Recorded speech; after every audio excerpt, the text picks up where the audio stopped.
안녕하세요. 건국대학교 학원방송국 ABS 아나운서 강하영입니다. 여러분, 대학교 등록금을 납부하고 알찬 학교 생활을 보내고 계신가요? 받을 수 있었던 소중한 장학금을 놓쳐버리지는 않으셨나요? 그래서 준비했습니다.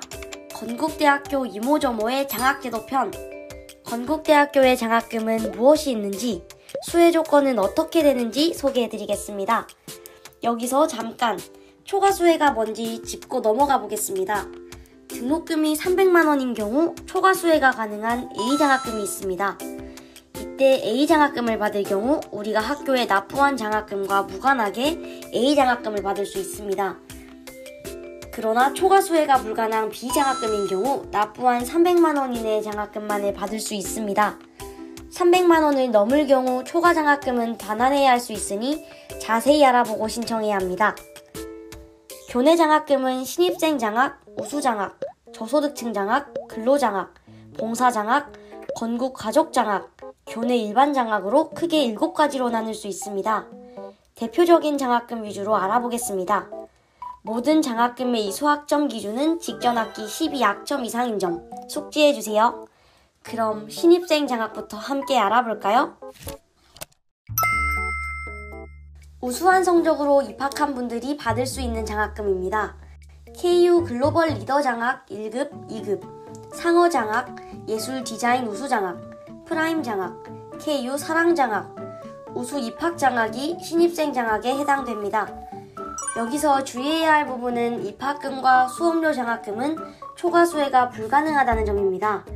단 학업 장려비, 기숙사 장학금, 교환학생 장학금은 초과수혜가 허용 가능하다고 하니 참고해주세요. 우수장학에서는 성적장학금이 대표적이죠. 성조, 신조, 의조가 있는데요. 성조의 성적 기준은 학점 4.2 이상이고 수업료 100%의 혜택이 있습니다. 신조의 성적 기준은 학점 3.9 이상이고 수업료 70%를 장학금으로 받을 수 있습니다. 의조의 성적 기준은 학점 3.6 이상이고 수업료 40%를 지급받을 수 있습니다. 학과별 선별 기준을 마련하여 선별하는데요. 실제로 성적 장학금을 받은 경험이 있는 학우분을 모셨습니다. 2019학년도 2학기 때 그 의조를 수여받았었고요. 2020학년도 2학기에는 성조 수여받았었습니다. 의조를 받을 당시에는 18학점을 수강하고 평균 학점은 4.38 정도가 나왔었고요. 성조를 받았었을 때는 20학점 꽉 채워 듣고 4.5 만점 받았었습니다. 저희 학교 성적장학금 같은 경우에는 등록금 고지서에 자동으로 등록금액에 장학금 금액이 제해지는 방식으로 지급이 됩니다. 일주일 전부터는 꼭 시작하자라는 마인드를 갖고 시험 공부를 하려고 노력하고 있어요. 교수님께서 자주 주시는 과제들 같은 경우에는 조금 더 완성도 있게 하려고 신경을 쓰는 편이고, 또 운이 좋았던 게 저희 과 특성상 논술력이 굉장히 중요한 편인데 제가 고등학교 3년 동안 논술 공부를 했던 터라서 시험에서도 노력한 거에 비해서 좀 더 좋은 결과를 얻을 수 있지 않았나 혼자 추측하고 있습니다. 제가 개인적으로 정말 좋다고 느꼈던 강의 중 하나가 정성은 교수님의 매스미디어론이라는 수업인데요. 1학년 때 수강을 했었는데 교수님께서 정말 학생들을 세심하게 잘 챙겨주실 뿐만 아니라 심화교양이라는 이름에 걸맞게 내용적 증명도 적절했던 정말 좋은 수업이었던 것 같습니다. 축하드립니다. 학업에 매진한 덕분인지 값진 보상을 받으셨네요. 다만 이 장학금에 대해 학우 여러분들이 알아두셔야 하는 점이 있습니다. 같은 과에 열정적인 학우분들이 많으면 성적 기준이 높아질 수 있습니다. 상대적인 기준을 가지고 있는 만큼 최대한 열심히 공부해야겠습니다. 또 성적장학금은 등록금 초과가 불가능하다고 합니다. 모두 공부 열심히 해서 성적장학금 받아봐요. 저소득층 장학금에서는 건국사랑과 건국희망장학금을 소개해드리겠습니다. 두 장학금 모두 학점이 2.0점 이상이어야 합니다. 또 본인이 직접 신청해야 하고 등록금 초과수혜가 불가능합니다. 먼저 건국사랑은 소득 8구간 이내이며 각 단과대학 추천자 중 조건을 충족한 학생에게 고지 감면합니다. 수업료 40%를 감면해주니 방학 중 소속 학과 사이트나 학과 사무실에서 신청해보세요. 건국희망은 기초생활수급자가 신청해서 장학금 200만원을 받을 수 있는 장학제도입니다. 재학생은 방학 중에 신청해 고지 감면 형식으로 지급됩니다. 신입생과 복학생은 학기 중 신청할 수 있습니다. 건국희망도 마찬가지로 학과 사무실에서 접수합니다. 근로장학금은 초과 수혜가 가능한 장학금입니다. 말 그대로 근로를 통해 학교로부터 장학금을 받는 것인데요. 교내 근로 경험이 있는 학우분을 모셨습니다. 저는 지금 문과대 행정실에서 교내 근로를 하고 있습니다. 그 문과대 행정실에서 그 근로학생을 모집한다는 문자를 전체 발송을 하셨어요. 그래서 저는 그 문자를 받고 신청서를 작성해서 메일로 신청을 했고요. 저희 미디어 커뮤니케이션 과도 그렇고 문과대도 그렇고 교내 근로생을 모집할 때는 항상 문자를 돌리더라고요. 근데 이게 저희 단과대와 과만 그런 거일 수도 있으니까 다른 분들은 그 학과 사이트에 항상 수시로 들어가셔서 교내 근로생을 모집하고 있는지 좀 체크를 하시면 좋을 것 같아요. 저는 올해 3월부터 지금까지 5개월 정도 계속 하고 있고요. 앞으로도 계속 할 예정입니다. 시급은 교내 근로랑 국가 근로 다 최저시급을 주는 걸로 알고 있고 올해 최저시급이 8,720원이라서 그렇게 받고 있고요. 교내 근로 같은 경우는 한 달에 27시간만 채우면 되거든요. 그래서 한 주당 보통 6시간에서 7시간 정도 근로를 하는 것 같아요.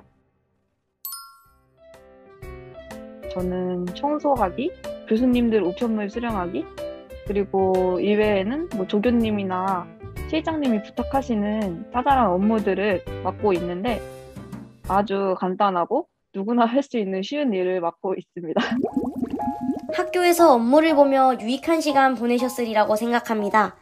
이처럼 학생 본인이 각 행정부서 및 단과대학에 신청해야 합니다. 학과 사이트와 교내 공고를 주의 깊게 살펴보시는 걸 추천드립니다. 또 성적 기준은 2.0점 이상이어야 합니다.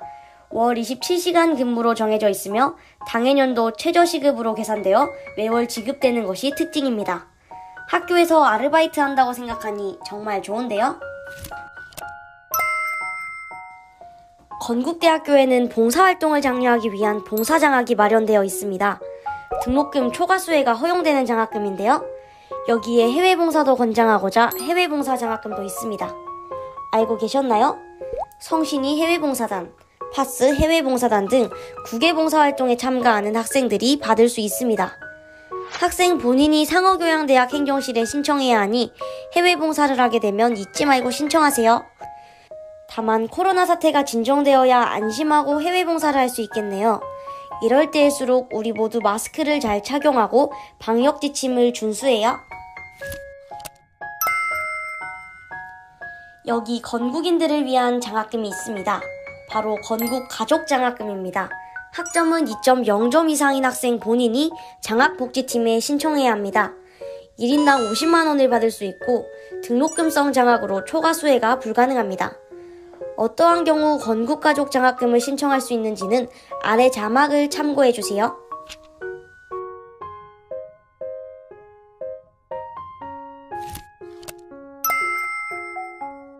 건국대는 다양한 장학 프로그램으로 학생들의 학업을 장려하고 있는데요. 교내 일반 장학금에서 건국 글로벌 리더 인증 장학금이 제일 으뜸이라고 생각합니다. 국제화 영역, 정보화 영역, 사회봉사 영역에서 한 개의 조건씩 총 3가지 영역을 모두 충족하면 됩니다. 조건을 설명하기 전에 이 장학금은 아쉽게도 재학 중 한 번만 받을 수 있고 수혜 금액은 100만원입니다. 등록금 초과 불가능하니 본인의 장학금 수혜 금액을 계산하고 신청하세요. 첫 번째 국제화 영역입니다. 토익, 토플, 탭스 중 한 개가 성적 기준 점수 이상이어야 합니다. 각 단과대학마다 기준 점수가 상이하여 자료화면으로 보여드리겠습니다.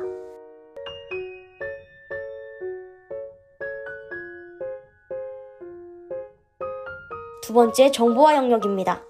정보 처리 기사, 컴퓨터 활용 능력 2급 이상, PCT 700 이상, 모스, MCAS 중에서 한 개의 자격증을 취득해야 합니다. 이때 대학 입학 전에 취득한 자격증도 제출 가능합니다. 세 번째, 사회봉사 영역입니다. 입학 이후 100시간 이상 사회봉사를 하는 것입니다. 단 사회봉사 교과 한 과목당 사회봉사 시간 50시간을 인정받을 수 있는데요. 사회봉사 과목은 31시간만 하면 패스할 수 있는 과목입니다. 사회봉사 1, 사회봉사 2를 수강해 62시간을 봉사하고 100시간으로 인정받는 것을 추천드립니다. 교내 홈페이지에 장학공지에 선발 공고가 올라오면 학생 본인이 장학 신청 시스템을 통해 신청해야 합니다. 소속 학과별 장학 충족 기준이 상이하고 예외사항이 있으니 구체적인 장학 내용은 선발 안내문 꼭 참고해주세요.